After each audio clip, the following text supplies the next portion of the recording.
It's quite clear that in Athens, in the 4th and 5th centuries BCE, the idea that you would help somebody in need who wasn't related to you is simply not there. We're raised in a culture to believe it, but the culture that we were raised in was a Christian culture. I mean, this became the dominant view starting in the 4th Christian century when Christianity took over the Roman world.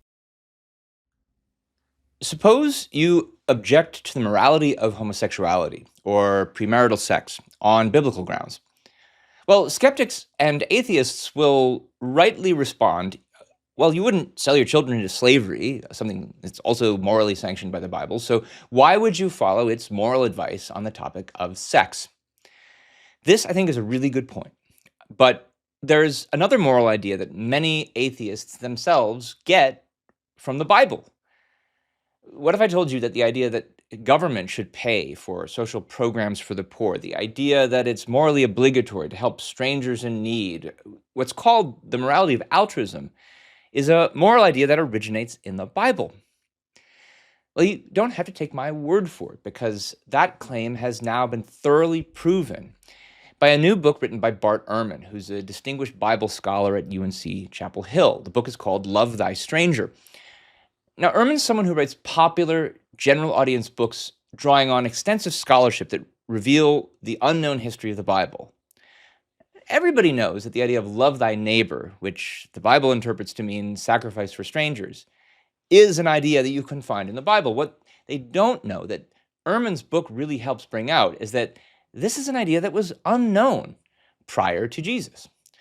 So I interviewed Ehrman to talk about some of the highlights for the evidence for this historical thesis.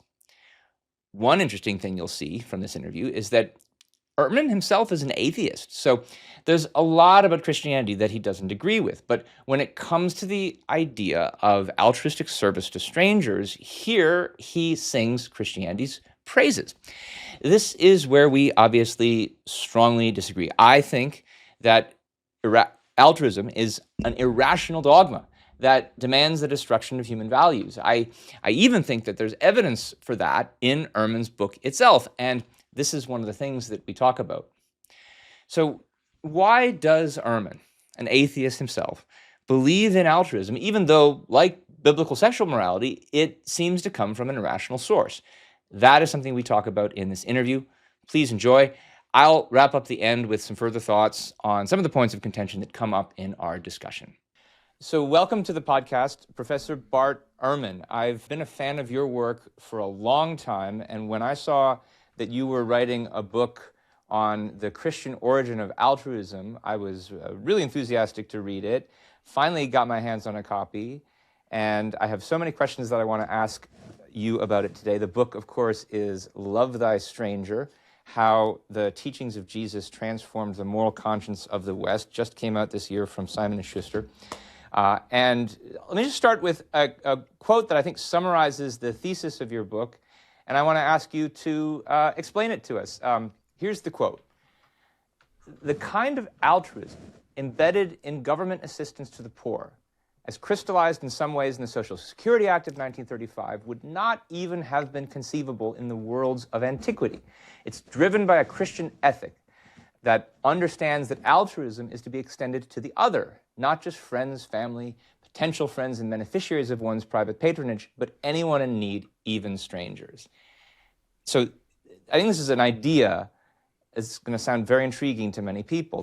They'll say, how could it not have been conceivable before Christianity? Wasn't it self-evident?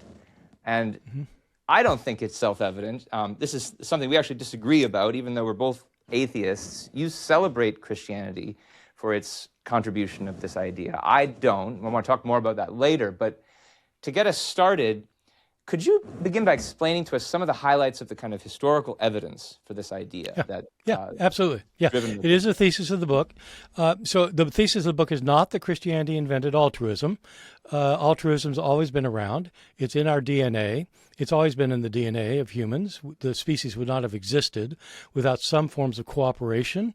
If it's every individual for themselves, they're just too easily picked off by predators.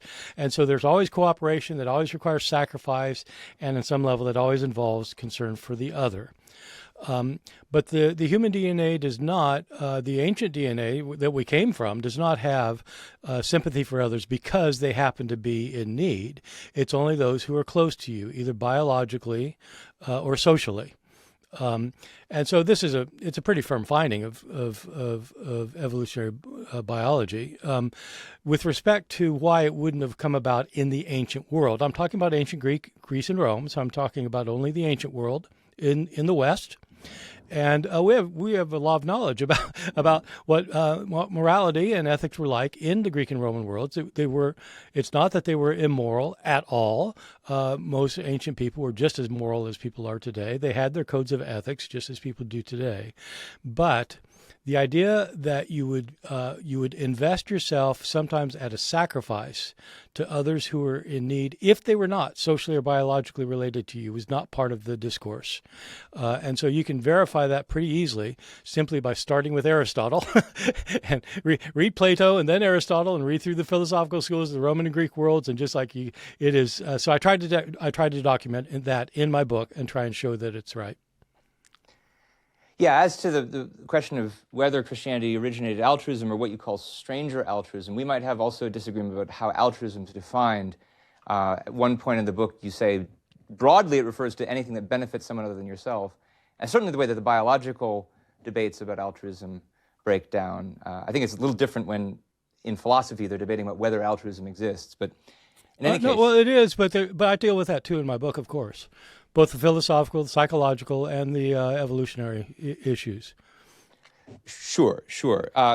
You just mentioned the difference between the Christian and, say, for example, Aristotle's view. Could you say a little more to summarize maybe an anecdote or two about what's so different about, say, Aristotle's view compared to the Christian view? Well, Aristotle is very intent on issues related to love. And friendship especially.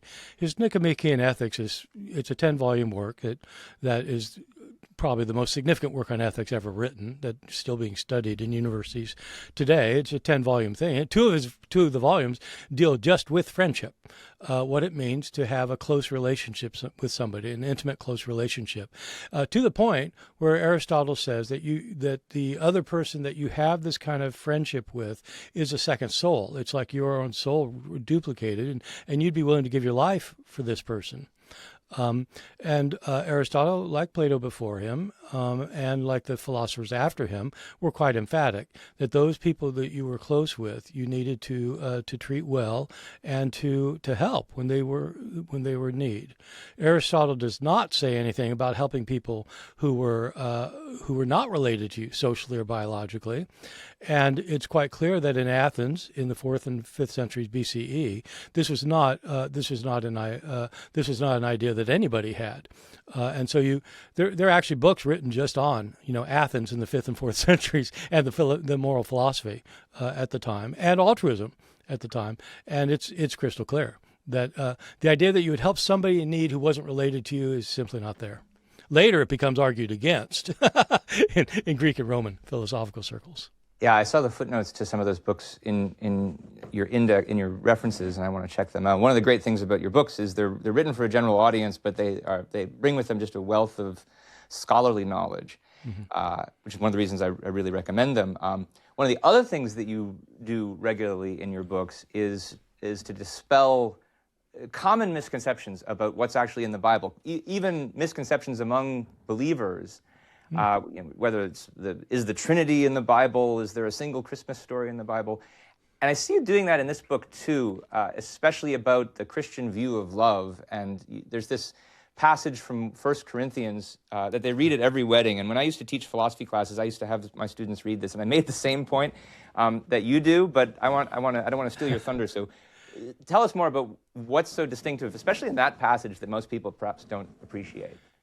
Well, so 1 Corinthians 13 is it's long been called the love chapter because it's Paul's discourse on love. The Greek word that's used is agape, which is it's a noun that is used in Christian circles. It was never used in pagan circles prior to Christianity. Even after Christianity, it wasn't used very much in pagan circles. But it's almost a synonym of altruism. But it's taking care of somebody else in need or helping out somebody possibly at a sacrifice to yourself. And so that's what this chapter is about. And it's, as you said, it's read at every wedding. I mean, just about every wedding I've been in, it's read. And it's got nothing to do with marital love. I mean, it may kind of indirectly have something to do with marital love, but it's not about like the wedded bliss for eternity between these two people.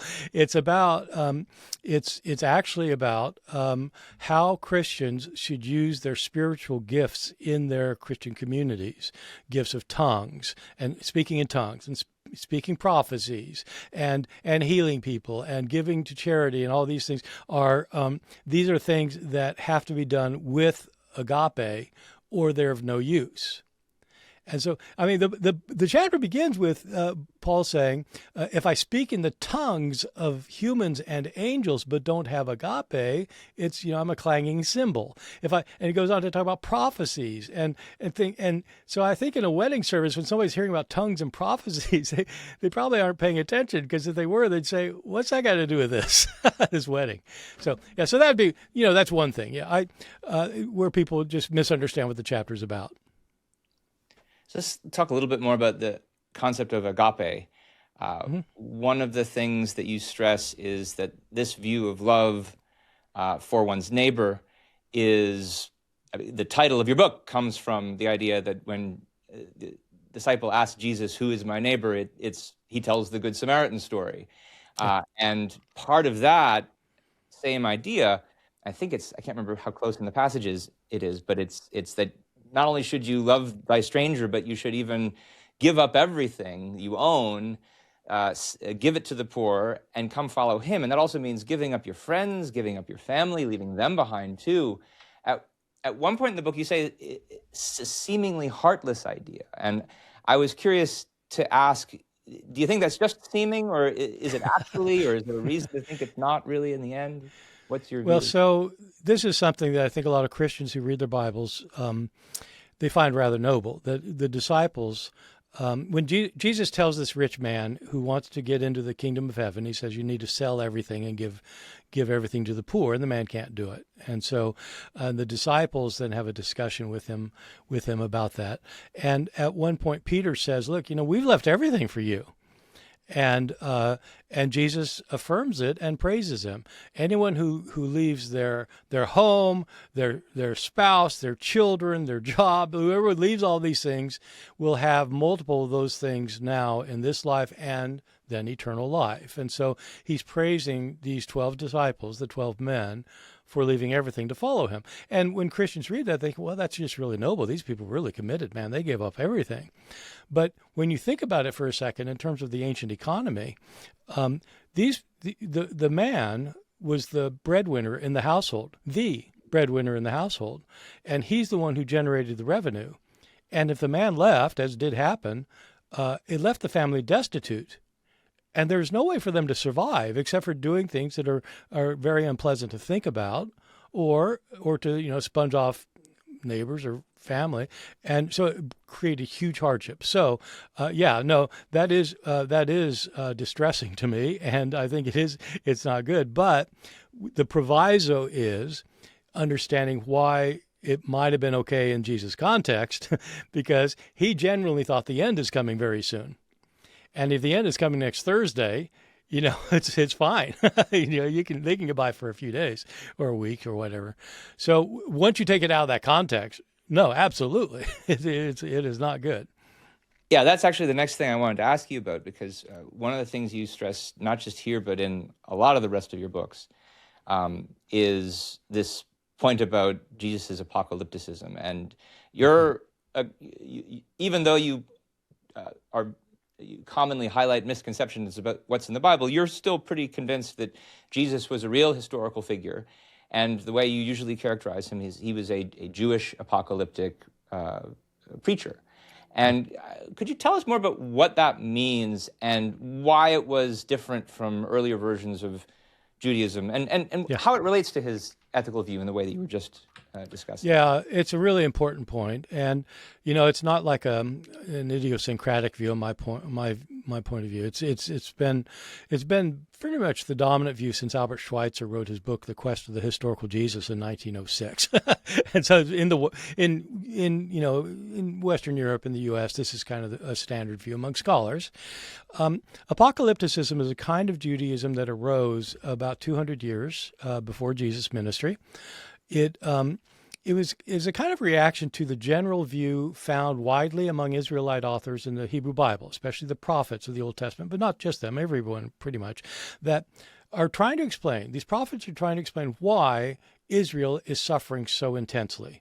They're having economic problems, they have famines, they have droughts, they've got military disasters, all of this stuff's happening, but they're the chosen ones. And so why is this happening? And the prophets all say the reason this is happening is because the Israelites have disobeyed God, either in how they behave or by worshiping other gods or some other reason, and so God's punishing them. And that if they've just returned to God, it'll be fine.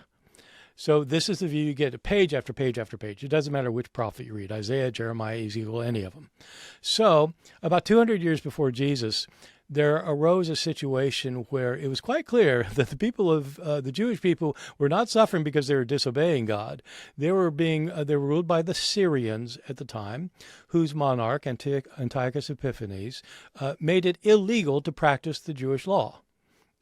Couldn't circumcise your baby boys, couldn't keep kosher, couldn't observe the festivals, couldn't observe Sabbath, and he made it illegal. And so now people are being tortured to death and otherwise executed for obeying God. And so Jewish thinkers had to figure out how's this work then? Because he's not punishing us. And they came up with the idea that there must be forces in the world that are opposed to God, that are alien to God, spiritual forces that are trying to harm his people, and that God has allowed this to happen for now, but he's eventually going to intervene, and he's going to wipe out all of these forces, the devil, the demons, and other supernatural powers, and set up a good kingdom here on earth, a paradise here on earth. And the expectation this was going to happen soon. So this became a popular view in Judaism over the 200 years before Jesus, as a view of the people who wrote the Dead Sea Scrolls, a view of John the Baptist, a view of Jesus. This radically did affect his ethics for two reasons. One is he thought that this idea of God destroying the world of evil showed that God's concern was not simply for the people of Israel, but for the whole world. And so it universalized his ethic. No longer are you simply concerned about your fellow Israelite, the people you're related to, it's anyone. And second, it really made it far more revolutionary and more extreme, because you don't have much time now. And so this is not time for half measures. So it's not like be generous with your money. It's like give it all away because the end's coming soon. Right. I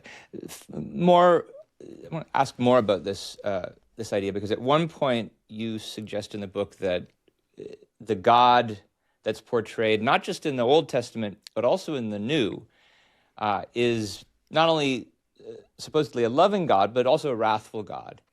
And one of the passages that you highlight in this respect that really stuck out for me is this story about the rich man and Lazarus the beggar, and how the rich man is going to face punishment. It seems like just for the fact of being rich, not because he's stolen it from anybody or abused the beggar or anything like this. And you say this seems a bit unfair. I take it that that's another example of the wrath at work. Why does it seem unfair? And is there anything that should lead us to think, well, it's not really unfair in the end, what he's preaching? Well, there are obviously various ways to interpret this. So it's a passage found only in the Gospel of Luke, and it's a parable he's telling. It's not, he's not narrating a historical event or anything. He's trying to illustrate the problem of wealth. That's a major problem in the Gospel of Luke, the problem of wealth.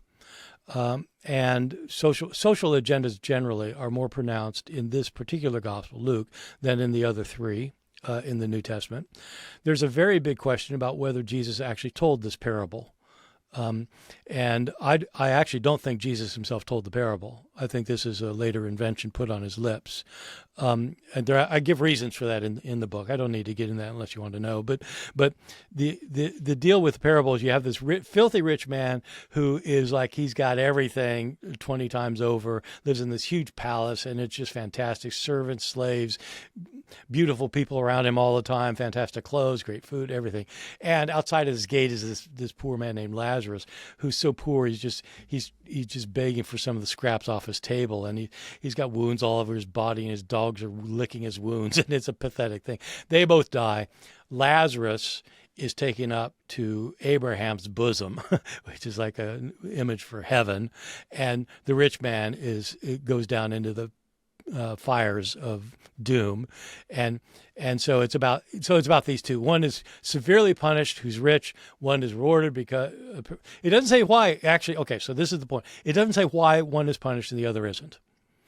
What Christians normally do when they read this passage is think, well, the reason the rich man's being punished is because he hasn't helped Lazarus, and he hasn't distributed his funds fairly, and so that's the reason. And the reason Lazarus is rewarded is because he was faithful somehow to God. Well, the passage doesn't say anything about Lazarus being faithful. It says nothing about his religion or his practices of worship. And it says nothing about the rich man being selfish and greedy. So it's an inference that is usually drawn, but it's left kind of up in the air. Is it possible that he's just being punished for being wealthy? And that doesn't seem fair. I mean, if you're born into money, it doesn't make sense that you're punished for it. So there's that. The other issue to point out, though, is that Luke himself, the author of this gospel, whoever he was, whatever his name was, also thinks that wealthy people were going to suffer before God. And so he has a form of the Beatitudes that Matthew has. Matthew has, blessed are you who are poor in spirit. And Luke has the same line, but he says, blessed are you who are poor. And unlike Matthew, Luke also adds, and woe to you who are rich. So Luke has this thing against wealth. So I'm not sure that particular passage comes from, in fact, I don't think it does come from Jesus, but it certainly expresses one perspective that you find within the Christian tradition. Yeah, I was really fascinated to learn that there was a list of woes added to the Beatitudes that you don't see in the other Gospels in Luke. Yeah. So my next couple of questions I think are the most challenging ones I have as to our disagreement on the significance of this. And the first of these relates to the wrath issue. Okay. As atheists, one of the points we often make when assessing other people's belief in God is it's a possibility to consider at least that different people's views of God are projections of their own concerns, their own views of human nature. And I don't know if that's a point that you ever made as an atheist, but to the extent that anyone does, shouldn't we also wonder about this portrait of a wrathful God as perhaps a projection of a kind of jealousy or resentment for the good fortune of others and hoping that they're going to be punished? And if so, is that any reason to question the motives or the rationality of this particular moral viewpoint? Yeah. So I was raised Christian. I was Christian for a very long time. I was a very conservative evangelical for a few years, and so I resonate with. I mean, in the sense that I understand the Christian mentality, even though I don't agree with it. I don't believe in God. I don't believe in a divine being of any kind. I don't believe in anything like supernatural. I think I'm a complete materialist, ultimately. And so, where does the idea of God come from then? Well, it's not a divine revelation, in my view. Well, so it comes from humans coming up with their idea of what a supernatural being would be. And I don't think that it was like an intentional thing. I don't think that humans, at some point, 6,000 years ago, somebody reasoned it out and came up with a view of God. It didn't work that way. My own view about this, and this is just my own view, and it's not one that I'm really even willing to argue for because it's just what I happen to think.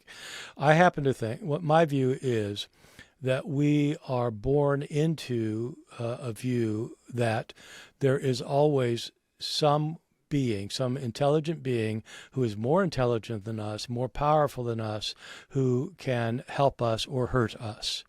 And we're born into that view because we're born to a mother who is a more powerful being than us, who's more wise than us, who provides us with what we need. And it's just in our head that that's the way it is in life. There's always somebody superior to you who's more powerful than you and can help you or hurt you. And so the idea of God, in my view, stems from that reality of our finitude and mortality and having been born that way. If that's the case, then it makes perfect sense that you have a God who is also loving and sometimes wrathful, sometimes seemingly wrathful for no reason. But it's also a reason for thinking that just as we want and expect justice and fairness from others, that we would have a God who's just and fair, ultimately. And so that's why you start getting these views that if you disobey, you get punished. Just as, if you're a 2-year-old, you do something wrong, your mom slaps you. Well, God's slapping you around a lot because you're doing things wrong. So I don't think that calls into question the idea that you should help people in need, though. I don't think I see a connection between that. Well, let's get to the next question then, which also relates to that, because in the book you are critical of many contemporary Christians who claim to believe in the Bible, but they don't seem to practice everything that it preaches, including altruism. And you think here, for example, of various religious conservatives who oppose social programs. And I definitely get and very much empathize with the charge of hypocrisy there, which I think is implicit in what you're saying. But it also seems to me like it's not just a hypocrisy charge, that you're also, even as an atheist, saying, and there's a line where you say, thank God for Christianity, even though you're an atheist, because of its role in creating this altruism towards strangers. And so it sounds like you're also taking them to task for not living up to what you think is actually a good value. And I saw an interview that you recently did with Michael Shermer, where you said, in fact, got to give credit where credit's due, and even if we disagree with many aspects of Christianity, we like this part. But then I guess my question is, why like it? What makes it good? Why believe that we have this moral obligation to strangers? Is there a rational reason, or especially since you've talked about how this comes out of Christianity, could it just be we're raised in this culture to believe it, and that's why we like it? Oh, yeah. No, we're raised in a culture to believe it. But the culture that we were raised in was the Christian culture. I mean, this became the dominant view starting in the 4th Christian century when Christianity took over the Roman world, that it's not that they literally implemented the teachings of Jesus. I mean, everybody was not selling everything and giving to the poor. But the idea that what God really wants from his people is to help those in need became a central teaching within the Christian tradition soon after Jesus. And when Christianity converted the entire Roman Empire virtually by the end of the 5th century, this was the code of morality that everybody heard, and everybody, it's not that people did it, but that's what they heard they ought to do. And when that goes on for century after century after century after century, which it did in the West, then when we're born, that's the culture we're born into. And so it just seems common sense to us that if there's a hurricane in North Carolina, Hurricane Helene, that people send help, even though they don't know these people who are suffering and never are going to know them. But it's just like it seems common sense to us. So yes, it is common sense to us, but it's because of Christianity. If Christianity had not taken over the world and we were still worshiping Zeus and Athena and Apollo, we developed into this, but I don't see what would have driven it, except for influences maybe from Eastern religions and philosophies, because it simply wasn't the mindset. And so, I mean, the people listening should know. I mean, in this book, I argue, I try to show historically, right? So this whole book is trying to be a historical thing. I'm obviously not an apologist for Christianity, but historically, it's absolutely the case that in the West, Christians invented public hospitals. They invented orphanages and old people's homes and poor people's homes and governmental assistance to the needy and private charities dealing with hunger and homelessness. You can show that these are Christian inventions. And yeah, so that I do think those are good things. Is there a rational philosophical argument you would give for why they're good, or is there a philosopher whose work you'd point to, a secular philosopher whose work you'd point to for what the argument for that view is that's independent of Christian influence? I don't think there's you can't come up with an Aristotelian set of, propositions to demonstrate that some morality is good or not. Morality is written into our human code. And so I do not believe in an objective morality. Nothing like that. I don't think you could, I absolutely don't think there's objective morality out there someplace. But I do think that people have a sense of right and wrong because of their upbringing, because of their culture, because of their personal experiences. And people who do try to. So I didn't know that you were a philosopher, but I assume you studied the history of Western ethics, and so I'm not a Kantian. I don't have some kind of deontological understanding of things. I don't think that there's a necessity.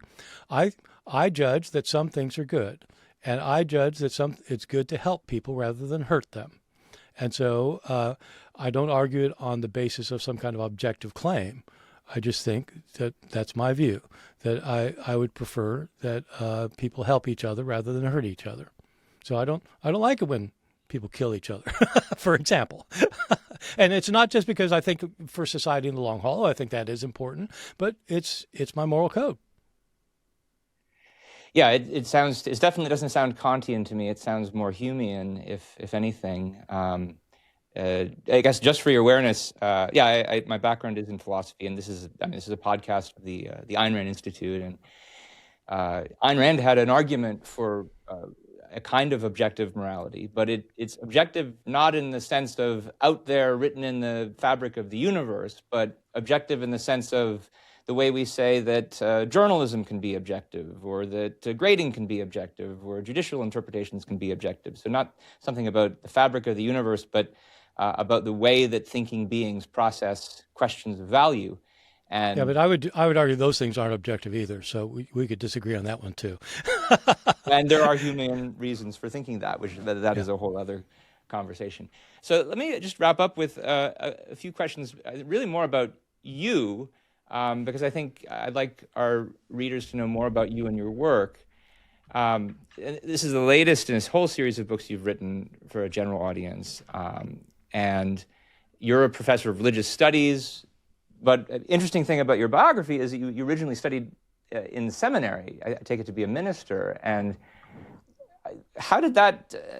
But now you're an atheist. So how did this transformation come about? Tell us more about someone like you can know so much about the Bible, study it all the time, but not believe in it. Yeah, well, it's like, why can you have mid 20th century experts on German history who aren't Nazis? Right? You can study something without subscribing to it.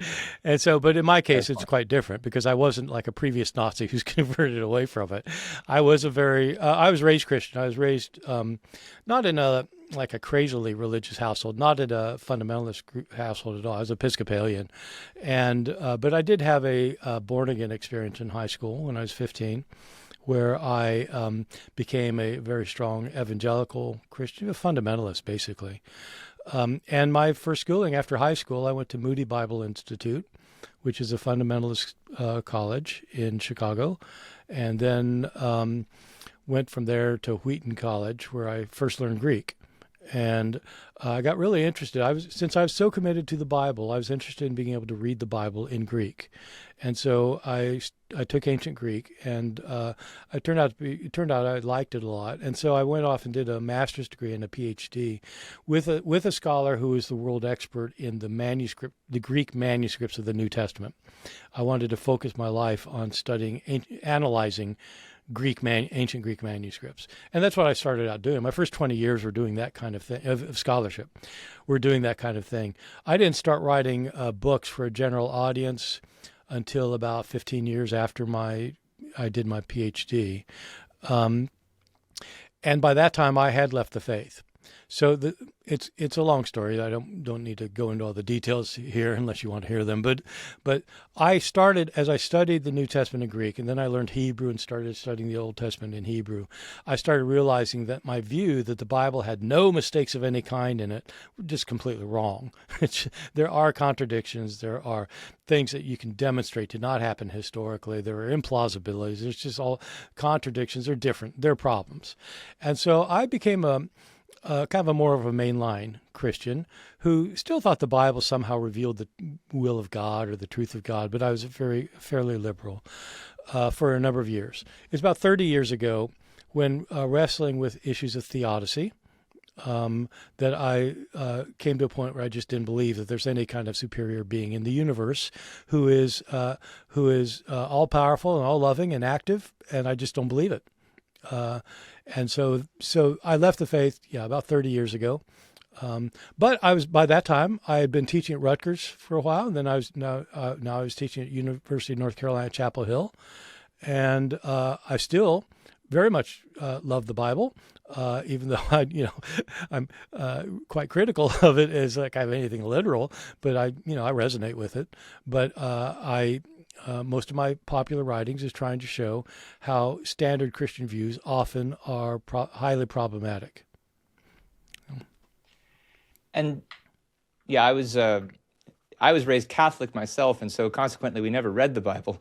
Right. I've learned more about it, I think, from you than I did from 18 years of church. But especially now that you're no longer a believer, I mean, you mentioned that, there are scholars of Nazism who aren't Nazis, obviously. Why? What motivates you to continue this study? Why is it such an important subject to study for you? Well, a couple of points about that. One is, within philosophy, of course, people study all sorts of philosophers intently and devote their lives to studying Plato, who aren't Platonists, or Kant, who aren't Kantian. I mean, because it strikes them that the material itself is really interesting, and probably they think that it's really important, whether they agree with it or not. And sometimes it's important because they disagree with it. And so it's more like that for me. I think without question, the Bible, Old Testament, New Testament combined, is the most historically and culturally significant book ever written, period. I mean, it's not quite right to call it a book. It's 66 books put together, but it's been the most influential thing in the Western world, now throughout the entire world. And there, of the 8 billion people in the world, 2.3 billion of them worship Jesus.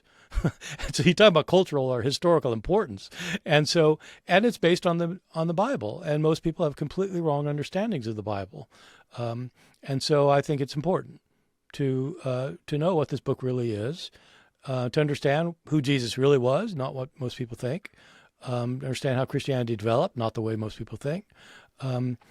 Mainly because of its cultural and historical importance. And I definitely think our audience will learn more about it by checking out this latest book of yours. If they wanted to learn more about your scholarship, your work, what else would you recommend of the many titles that you picked? Where's a good place to start? Maybe the same thing with courses, things like that. So a couple of things to say. One is that, my best-selling book is called Misquoting Jesus, and it's what I think got me more in the public eye than anything else, just kind of by fluke reasons, but it happened. And so that's a place that a lot of people start. If people want if they really want to see like problems in the New Testament that most people don't recognize, it'd be my book, Jesus Interrupted. Where I deal with contradictions and discrepancies and forgeries and all sorts of things like that. I do have two things I will mention, kind of unrelated to the book. So people do, if they look at my books, I have books that are like, where do the ideas of heaven and hell come from? Where does this idea of the world's going to end next week come from? Stuff like that. But apart from that, I've got a blog that people might be interested in. So I have this thing. It's called the Bart Ehrman blog, and I post 5 times a week, 1,200, 1,400 words a day.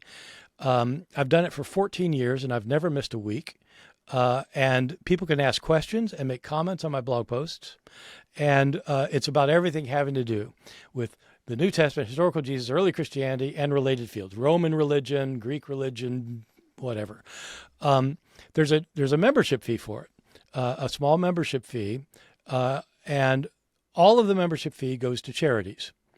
And so I don't keep a dime of this. And we've raised $3.5 million over the years, and I give all the money. Most of it goes to hunger and homelessness and disaster relief kind of charities. So for people interested in stuff I do, that's a great place. I'm a subscriber myself, even though I wouldn't mind if you took at least some of a cut from that. Well, no, it's ridiculous. Like I need a That's cut. again to our disagreement. What book are you working on right now? My next book's going to be on Jesus and capitalism. Ah. Can you say more? Well, I'm just starting work on it because my next book for the last 2 years was supposed to be how we got the 27 books of the New Testament. You know, why these books? Why not the other books, the other Gospels and things? And I'm still going to write that book. But based on this book, The Love Thy Stranger, my publisher would like me to write a book on Jesus and capitalism. And it's an anachronistic topic because, you know, you don't have capitalism in the ancient world. You have greed and you've got people making profits and exploiting people to get there. You get that, but you don't have like you don't have capitalism. And so so it's going to be talking about Jesus economics, which is something I kind of get into in this book, but it's going to expand it into how Jesus' views can or cannot relate to modern economic systems, so capitalism, socialism, and whatever. So that's the next. I will read that, and I'm sure I will want to have you back to talk about it. Okay, good, yeah. So thank you so much. Yeah. No, thank you. I've enjoyed this. Yeah. Okay. So some comments on this exchange. First, I want to let you know I've written a substantive review of Ehrman's book that's going to be published in the next few weeks. If you want to learn more about details of the book, about some of the ideas that come up in this exchange, please look forward to that review. But in the meantime, I do want to offer some brief comments on some of the points of contention in this interview. One set of comments was about the definition of altruism.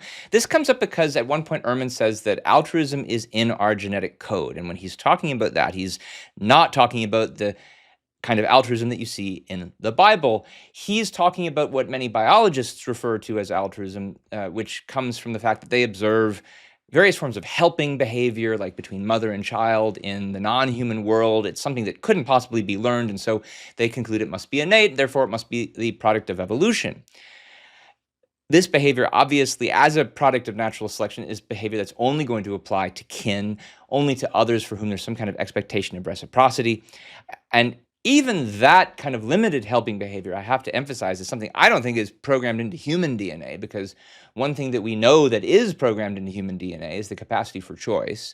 And we can choose not to help people. We can choose to develop ourselves in a way that we don't even care about helping other people, even people who are very close to us, even people who are our loved ones. So that is a very different kind of altruism, so-called, than what philosophers are talking about.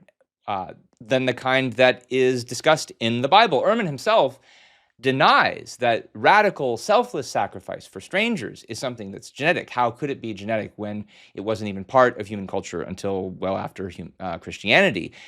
I think what he calls stranger altruism, the kind that you see in the Bible, just is the true meaning of altruism in the moral philosophical sense, the kind that one scholar recently defined as intentional action that prioritizes others over self. And so, yes, it's true, Ehrman does talk about the philosophical debate about altruism in his book. That debate is about whether or not altruism exists. But a point to bring out here is that no philosophers debate whether helping behavior exists.